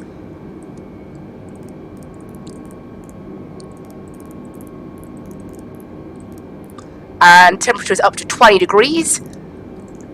Rest of it is all the same. Everything else is all plugged in. Landing speed 141, approach speed 147. Oh, that's absolutely fine. That's great.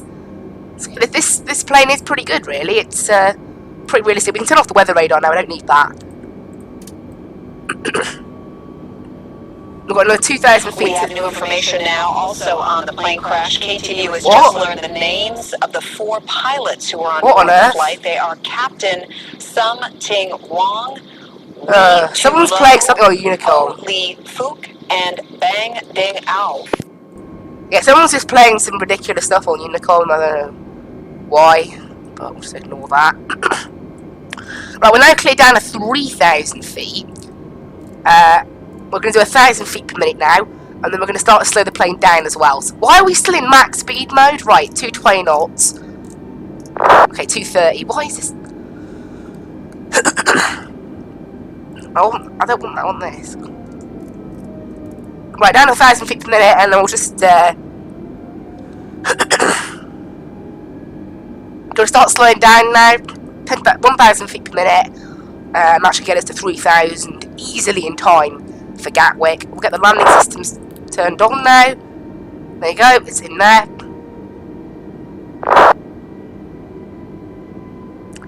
So we've got our landing system active. Actually, no, I'm going to wait a little bit longer. We're basically alongside. We're basically to the left of the airfield, so we should see it. I think that's the airfield over there.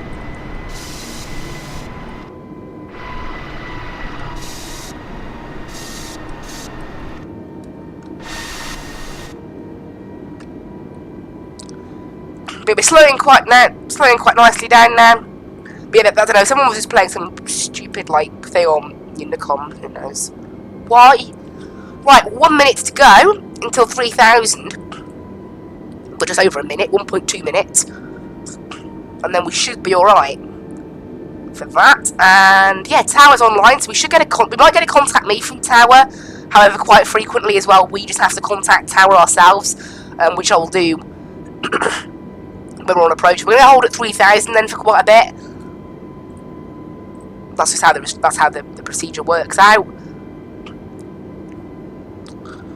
I think we are maybe slightly too low, but again, there's no proper restrictions that we can. There's nothing proper we can follow here, is there? You know, I'm just doing all this myself.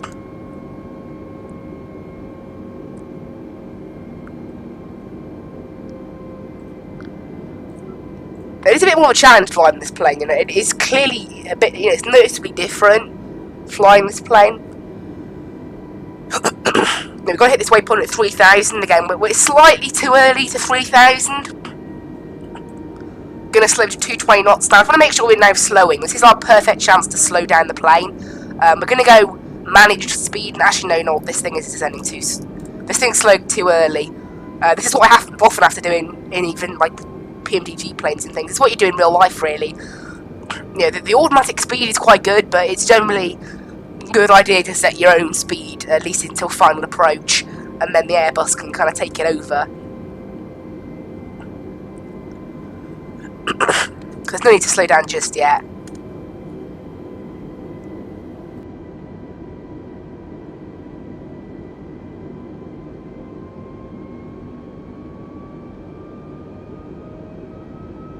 Anyway,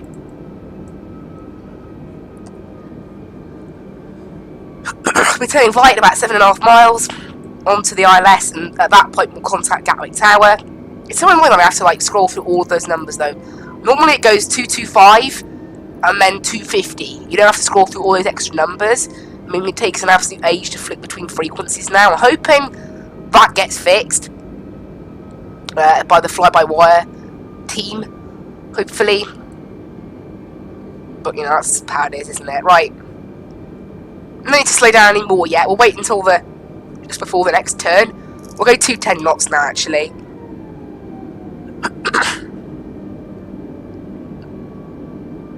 The auto and managing speed has got a lot better, I've got to say. This thing does drop speed more realistically. Flight time today was meant to be an hour and 13 minutes. I think we've got pretty close to that, really. An hour and 14. Maybe pushed back an hour and 12 a minute ago. So probably going to be about an hour and 7 minutes. Info traffic, speedbird 456, that's 10511. We're Airbus A320 and we're going to be pushing back and starting up to the south. Right, down to 200 knots, and flaps 1 is active. I think we can set our own speed mode now. No, we can set like the plane's speed mode.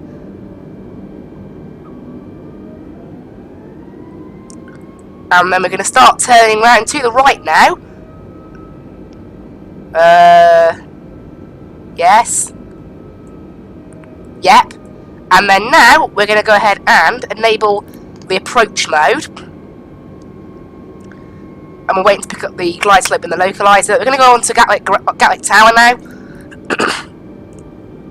And ground on 1218. So we're now on Gatwick Tower. We're just waiting for... I won't contact him until we are actually on the localizer, because that's typically when you would... Tower, easy 5 after you on taxi and 665 GPS 7. Easy 5 after the Gatwick Tower, though, really the visitor at the moment are coming in very quiet. Hold Juliet 1. Hold Juliet 1, easy 5 after you. It's quite quiet actually, yeah. Right, down to 160 knots now. Well, this plane's rocking around a little bit too much, so that's probably a bug. Most likely, anyway. We're not quite on the localizer yet. Oh, there you go, we've just suddenly picked up the glide slope on the localizer. Now, if this thing starts to steer us off course... I'll just go back to nav mode. We'll watch it. Whoa, yeah, this plane's being a little bit dodgy. Maybe getting us on the localizer, I don't know. Maybe I could have waited a bit longer. Right, flaps full now. I'm still about 10 miles from Gatwick actually, so maybe I could have waited a little bit longer to slow down. Quite so much. And this thing should now follow the glide slope. And we won't need the altitude. The go-around altitude here is 3,000. So that's good. So we need to basically make sure now, so that dot needs to go, and that means we're fully established when that dot on the glide slope and the localizer disappears. So that means that we've captured them, but we're not totally following them yet. But by the looks of it, this thing is actually doing a pretty good job, so hopefully we stick with that. There we go, we're on the localizer.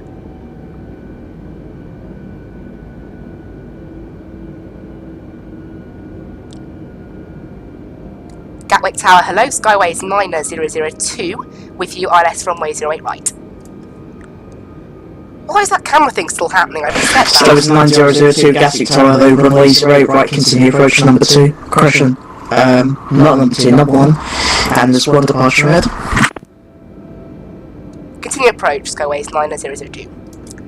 Kane!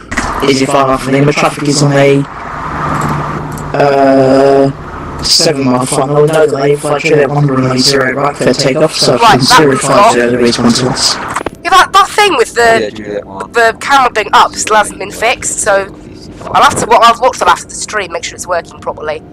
Anyway, right, we're now about 6 miles away. This thing is actually following the glide slope pretty well, which I'm happy with. I didn't think it would, honestly, but it seems to be following it pretty well.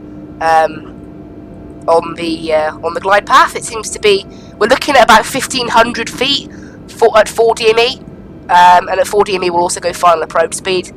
So we're actually looking pretty good there. That's good. Good to see. We're being rocked around a little too much to my liking. Right, we'll go and drop the gear. Spoilers aren't, and tell the cabin we are ready for landing. What's going on? There you go. Wheels are ready. And we're good for land. But yeah, we're going to blow around a little bit. Actually, wait, 20 knot winds. Actually, yeah, the winds are only 12 knots, not 20. It's not quite right. The winds are 050, so they still haven't fixed because the winds are going from the wrong direction at the wrong speed. So there's clearly still a little bit of a problem with the live weather that maybe hasn't been sorted out just yet. And now the autothrottle in this plane stays engaged. I think we are actually drifting slightly off the localizer, but now is the time when I take control of the plane. Now this plane I do not like to fly that much, to be honest. It doesn't feel quite realistic. It's a little bit like undersensitive until you start flying it, and then you discover it's oversensitive. It's like, I don't know, my sensitivity axis is bang on kind of in the middle, so that shouldn't be the case. There goes the EasyJet. Ahead, that'll just show up as a default model. There's no model matching as of yet in the new sim. There will be soon, but not yet. Yep, Start is 9002, south swim 050 degrees 1 to knots, runway 08 right, clear to land. Runway 08 right, cleared to land. Skyways 9002. And then I have to reset the camera. That's really irritating. I don't know. I'm positive didn't I delete that keybind? Easy 5 after the 1 soon to come 122 decimal 8. I don't know, the plane's feeling alright now. I think they have done some flight model changes. It's feeling better than it did before. The wind is still a bit dodgy. It's starting to calm down though. It's starting to become more realistic. Honestly though, this looks so much better than Gatwick in the old game. And what I find shocking, in the old game, 20 FPS on this PC, even this one. In the new game, on high end, 30. It's mad. I'm getting 10 extra FPS and it looks this much better. Right. Getting ready to land. Actually looking alright. 100, 60, 50, 40. And then the plane just locks its controls a bit there. Yeah, the plane just locked its controls suddenly then. I'm not impressed with that. I don't know, I steered right and the plane didn't go right, so I don't know what's going on there. Maybe a bit of a bug, I don't know. I don't feel it should be doing that though. Right, and then we'll do the high-speed exit point onto Delta. Yeah, I don't know, the plane then, suddenly, the sensitivity just went. And I had no sensitivity. You get the cat where it's scanning in 315, just putting up on Juliet 5. Yeah, honestly, this Gatwick airport looks much better now. Scanning in the 315, Gatwick Tower, hello, flight Juliet 19 at runway 08 right. Juliet runway 08 right, line up, scanning in 315.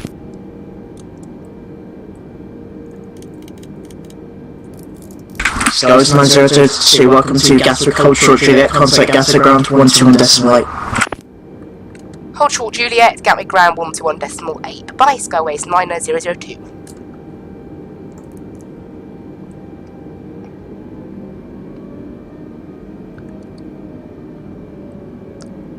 Gatwick ground hello, Skyways 9002 with you on Delta. Check please. Oh, did I just step on someone? Skyways 9002, Gatwick ground, hello, welcome to Gatwick. Taxi 08 left and Charlie, stand 1, operation stand 143. Taxi runway 08 left and Charlie to stand 143, Skyways 9002. And Ryanair 402, Gatwick ground, hello, availability 5. Great, okay. Well, that's pretty good actually. I mean, I know And I know where we're taxiing now. Yeah, stand 143 is the one that where literally where you come out on Charlie, so we won't have to do anything, you know, looking around for. You can see there's all the taxiway signs are there in this game. The quality of scenery in this game is not bad.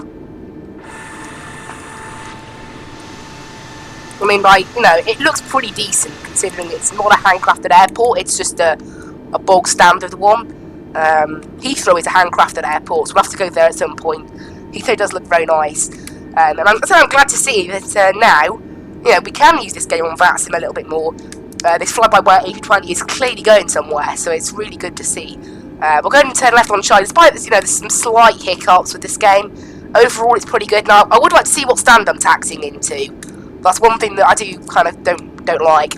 I would like to see which stand I'm taxing into. Now, the 143 does have a right and a centre. That's the right one there, look. But yeah, there's no way to tell what stand you're actually taxing into. You're just taxing into a stand. But you know, if you know the airport well enough, you don't need the markings on the floor. No marshal either, because you know, there's nothing like GSX as of yet.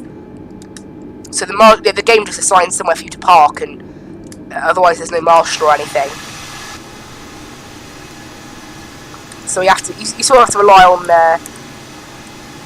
doing it yourself to know when to stop. There we go. And parking brakes on. APU is available, so that's good. Stand 383. Engine 1 off, engine 2 off. TCAS off. The TCAS is now working in this latest build of the fly-by-wire, which is really good. Block time 1 hour 23. Planned block time was about around 40, but that's because SimBrief's taxi time is totally off, that's why. Anyway, seatbelt signs off. On goes external power. Off goes the APU. Off go all our lights. And will we have ground services here? Dunno. No, because this is a GA stand. Okay. Alright, so, yeah, no ground services then. I'm waiting for, I don't know whether GSX are planning on doing something for this game. If they are, I'll buy it again. I will have to buy it again, I think, anyways. Presumably going to be a different product, but I don't believe they're planning anything at the moment for the new game. Airbus 117 ready for push and start. Gatwick is currently not here, so just wait 1 minute. Thank you very much. I say that FS Dream Team has started doing tuning for the new game, so they obviously are interested in it, so hopefully we'll see something like that in the future. But anyway, that is it, guys. Finished for today. We can go ahead and get our fuel pumps off. Gen 1, Gen 2. Gatwick ground, good morning, Ryanair 402737 Heavy, requesting IFR clearance to Alicante is filed, information Zulu. Gatwick is currently not here, so wait 1 minute. Great, there we go, we're now finished then. All stations Gatwick ground is back, and last station calling second please. Right, into the drone, let's go into the drone camera then.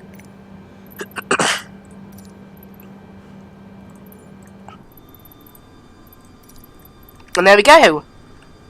That is it, guys. I hope you really enjoyed this stream today. It's really good fun. And my 117, so I hope 4, 2, 2, you guys 1. enjoyed. And yeah, I mean, I know it was a bit of a faff at first trying to get everything to work, but there we go. Airbus 117.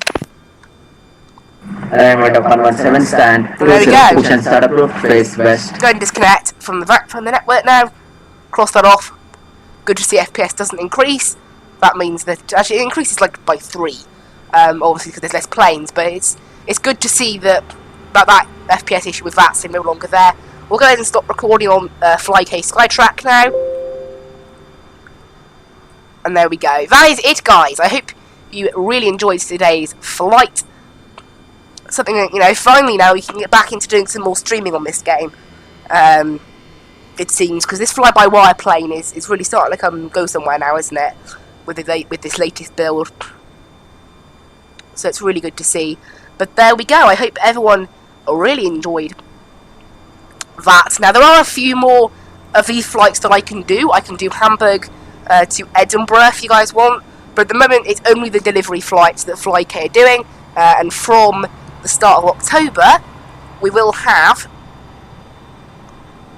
we'll have some proper... No, by the end of September, yeah, so from the 1st of October, we will have some routes to be doing in this plane, so that's good. But I hope you guys really enjoyed watching today. I certainly enjoyed this today. Also, I tried using the... I'm going to try and make an overlay now for SimConnect, for Sim Toolkit Pro, but it doesn't seem that it makes a very good overlay unless you use some like custom CSS styling, and I don't know CSS, so maybe I should get on with that. Who knows? Maybe I should start learning that possibly. But at the moment, yeah, it does seem like the stream overlay doesn't even work at the moment, because obviously this game should be, Sim Toolkit Pro should be easily active in my sim now. Like I thought to test the overlay, but my overlay is non-existent now, so we'll just...